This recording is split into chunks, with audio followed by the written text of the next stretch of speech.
Assalamualaikum warahmatullahi wabarakatuh. Ketemu lagi bersama saya Nars Juliansah. Di video berikut ini saya akan membahas tentang satuan kredit profesi untuk tenaga medis dan tenaga kesehatan. Jadi apa dan bagaimana detail bagaimana kita cara mencukupi pemenuhan SKP sesuai dengan ketentuan yang berlaku. Simak di video ini sampai habis dan jangan lupa untuk like dan subscribe video ini agar banyak nanti informasi-informasi lain yang akan saya bagikan.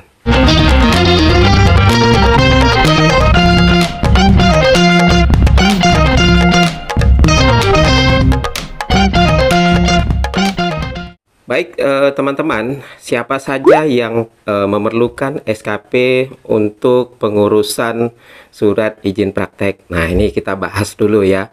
Yang pertama adalah tenaga medis atau tenaga kesehatan yang akan melakukan perpanjangan izin praktek atau sudah praktek sebelum dan akan melanjutkan atau memperbaharui prakteknya. Jadi ini kategori yang pertama. Bagaimana yang tidak membutuhkan SKP? Jadi SKP itu tidak dibutuhkan bagi tenaga medis atau tenaga kesehatan yang baru lulus dari pendidikan profesinya. Jadi kurang dari 5 tahun sejak dari Undang-Undang Nomor 17 Tahun 2023 diterbitkan. Artinya lulusan yang baru sebelum 5 tahun kelulusannya itu tidak diperlukan SKP untuk untuk mengajukan SIP. Kemudian bagi tenaga medis atau tenaga kesehatan yang tidak membutuhkan SKP adalah yang lama tidak praktek dan telah lulus uji kompetensi kurang dari 5 tahun sejak diundang-undangkannya Undang-Undang Nomor 17 Tahun 2023. Nah, ini siapa saja yang memerlukan SKP. Kemudian yang berikutnya, kegiatan apa saja yang bisa mendapatkan SKP. Nah, ini pentingnya teman-teman, bahwa di aturan dari Kementerian Kesehatan bahwa kita wajib memenuhi 3 ranah pemenuhan SKP. Jadi yang pertama adalah ranah pembelajaran ya. Nanti kita lihat pembelajaran itu apa saja nanti yang bisa mendapatkan SKP. Kemudian ranah pelayanan, ini berhubungan dengan pekerjaan kita sehari-hari sebagai tenaga medis atau tenaga kesehatan.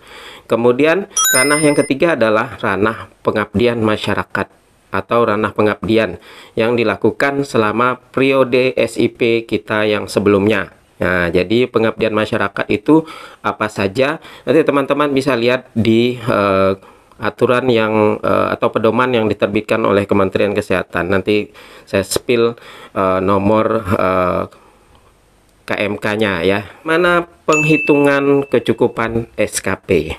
Nah, jadi ini sering dipertanyakan oleh teman-teman semuanya, bagaimana kecukupannya itu berapa begitu kan. Jadi mungkin yang belum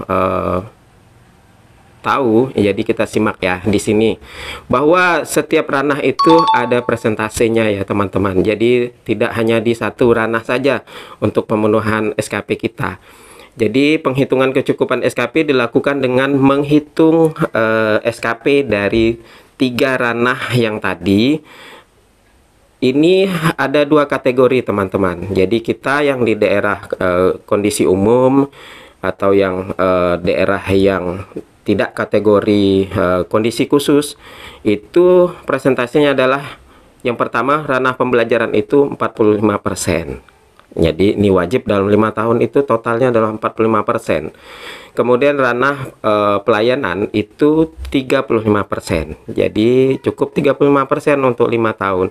Kemudian ranah pengabdian 5%. Jadi ini yang wajib presentasi yang harus kita penuhi selama 5 tahun periode SIP kita teman-teman. SKP, presentasi SKP yang harus kita penuhi. Nah, sisanya bagaimana? Ada 15%. Nah, 15% itu bisa dipenuhi dari ranah manapun. Tapi setelah memenuhi presentasi yang wajib tadi, yang pembelajaran 45, kemudian pelayanan 35, kemudian pengabdian masyarakat itu 5%. Nah, dalam kondisi khusus seperti apa? Ini berbeda ya teman-teman pemenuhannya. Ranah pembelajaran itu 25%, kemudian ranah pelayanan 55%, berbeda dengan yang kondisi umum tadi. Kemudian ranah pengabdian tetap 5%. Nah, itu sama juga ya. Jadi 5%, 15%-nya dari mana? Jadi dari semua ranah untuk pemenuhan jumlah yang telah ditentukan. Kemudian berapa jumlah SKP yang harus dipenuhi setiap tenaga medis atau profesi tenaga kesehatan? Itu jumlah yang diwajibkan itu berbeda-beda setiap profesi ya teman-teman. Jadi untuk acuannya teman-teman bisa melihat KMK HK 01.07 garis miring Menkes garis miring 1561 garis miring 2024 tentang pedoman pengelolaan pemenuhan kecukupan SKP bagi tenaga medis dan tenaga kesehatan. Nah, di situ ada jumlah seluruh profesi tenaga medis dan tenaga kesehatan, jumlah SKP yang wajib dipenuhi selama 5 tahun. Kemudian sering juga ada pertanyaan ya dari teman-teman. Dulu kita diarahkan untuk mengecek di website skp.kemkes.go.id ya. Nah, dulu kita memasukkan NIK, hasilnya misalnya sudah tercukupi. Tapi saat ini ternyata setelah kita mengecek lagi tidak tercukupi. Nah, kenapa ini bisa terjadi?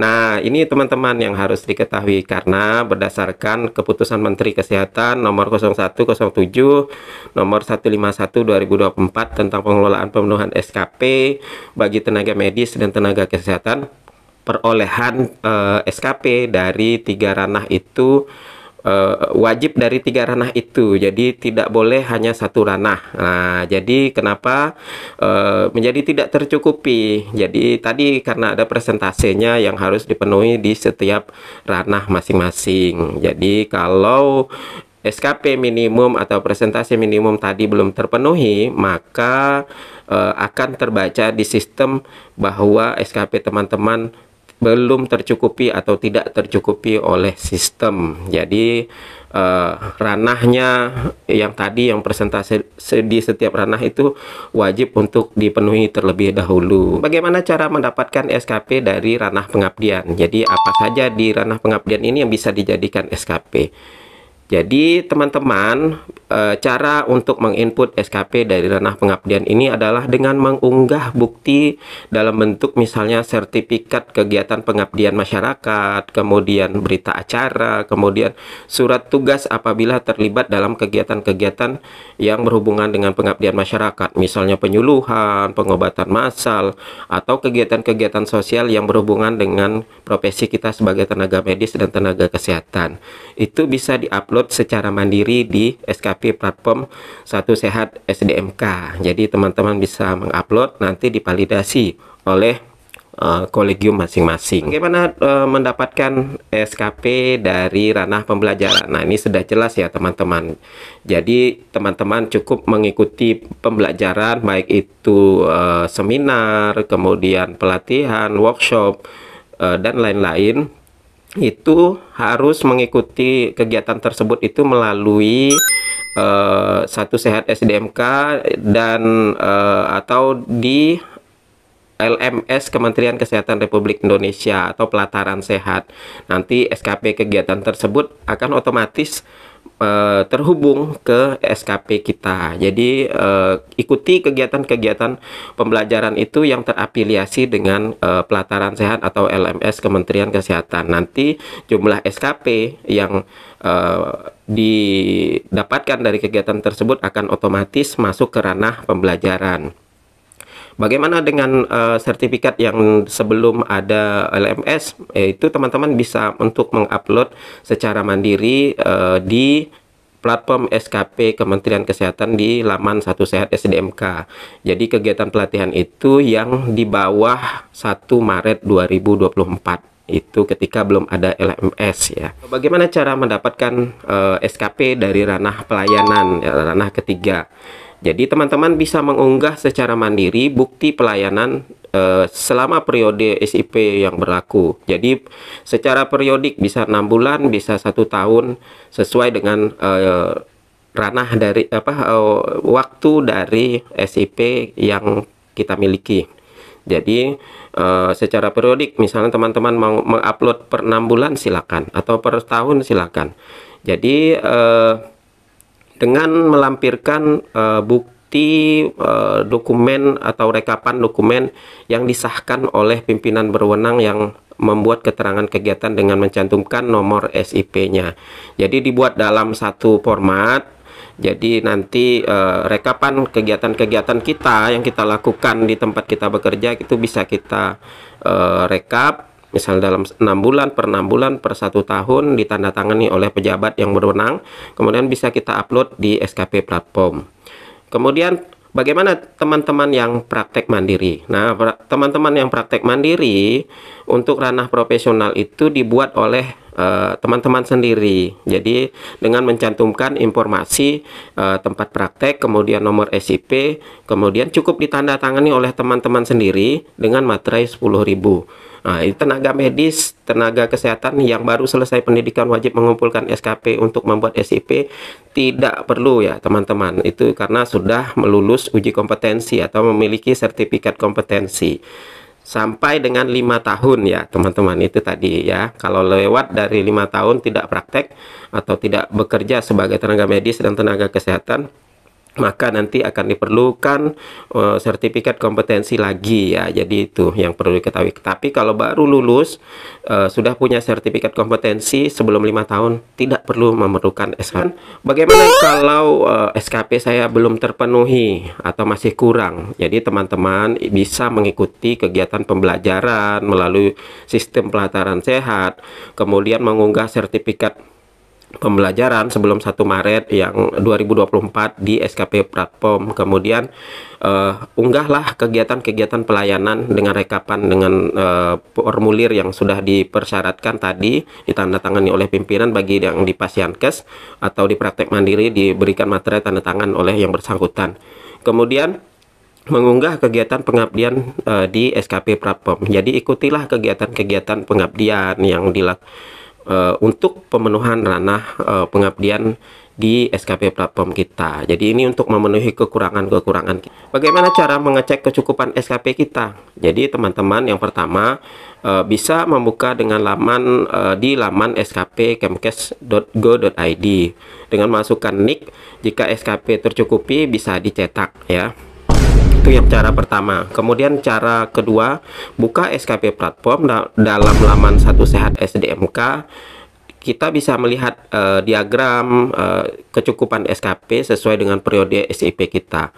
Nah, apabila sudah mencukupi bisa kita cetak ya untuk syarat kita pembaharuan SIP. Kemudian bagaimana jika sudah upload tapi belum diverifikasi? Nah teman-teman, ini mungkin memerlukan proses ya. Kita sudah upload ranah pelayanan, ranah pengabdian di SKP platform, itu mungkin menunggu giliran untuk proses validasi oleh kolegium masing-masing.